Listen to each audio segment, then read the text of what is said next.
Welcome back to Heroes on Our Island. I'm your host, Christine Persichetti. Now let's head to Ronkonkoma, where we get a behind-the-scenes look at the nonprofit BeesWELL, the innovative way they're trying to break the cycle of homelessness among veterans and spread awareness of PTSD. BeesWELL started out as a project to help with homeless outreach. Ron Perone of Ridge says he and his partner Shannon Burbage came up with the idea to help the homeless, particularly homeless veterans, after watching a documentary on them. They were able to get food.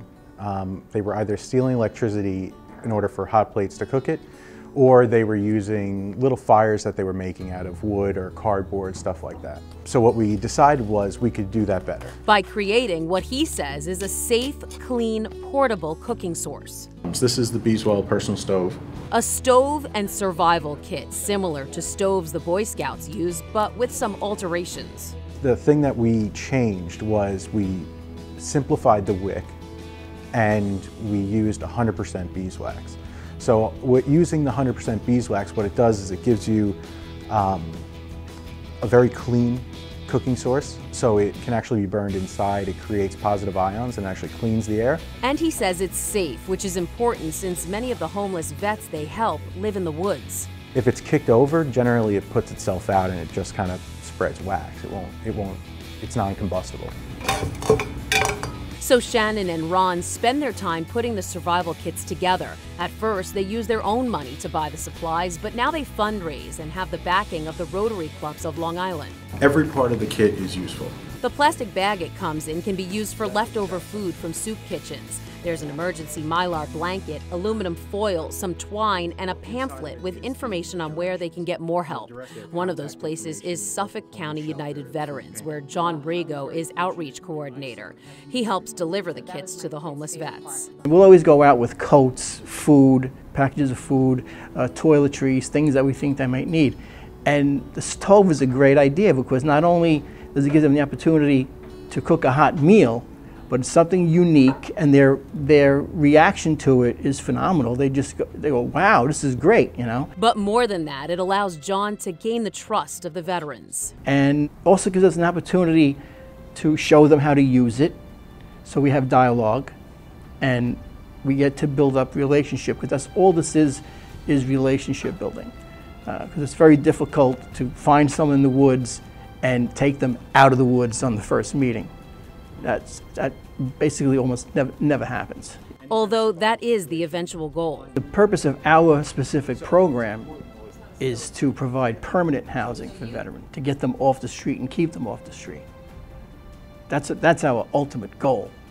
But if we can't attain that goal, at least we know that we're helping a veteran survive. Squeeze it together in the middle. The Boy Scouts are helping too. We help collect cans, we help collect yarn, some matches, anything that helps.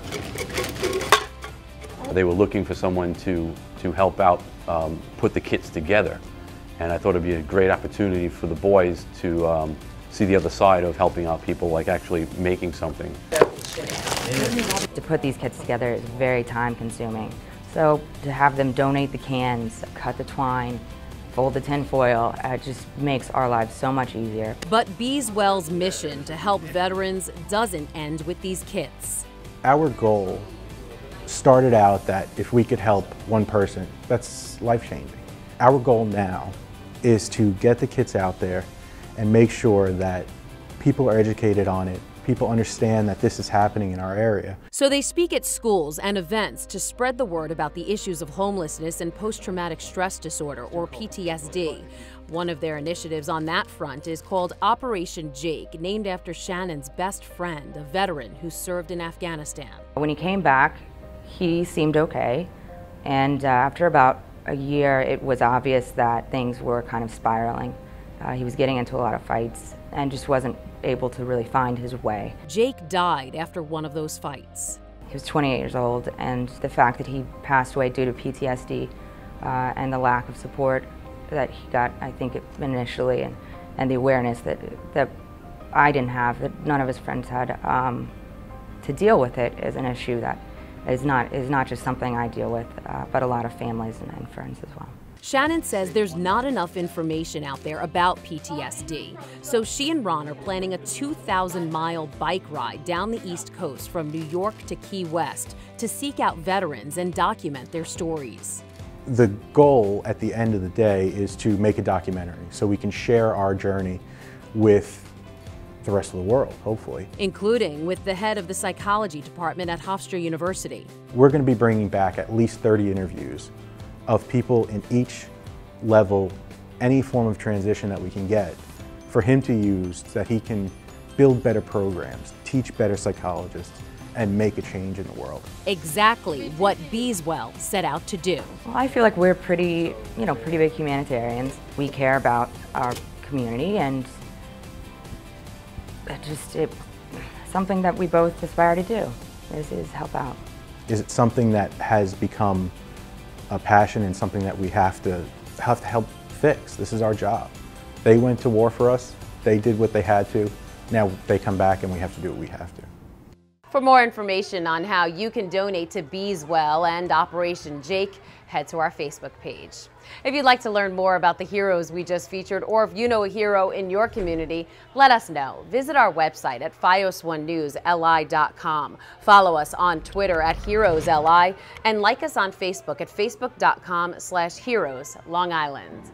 I'm Christine Persichetti. Thanks for watching Heroes on Our Island.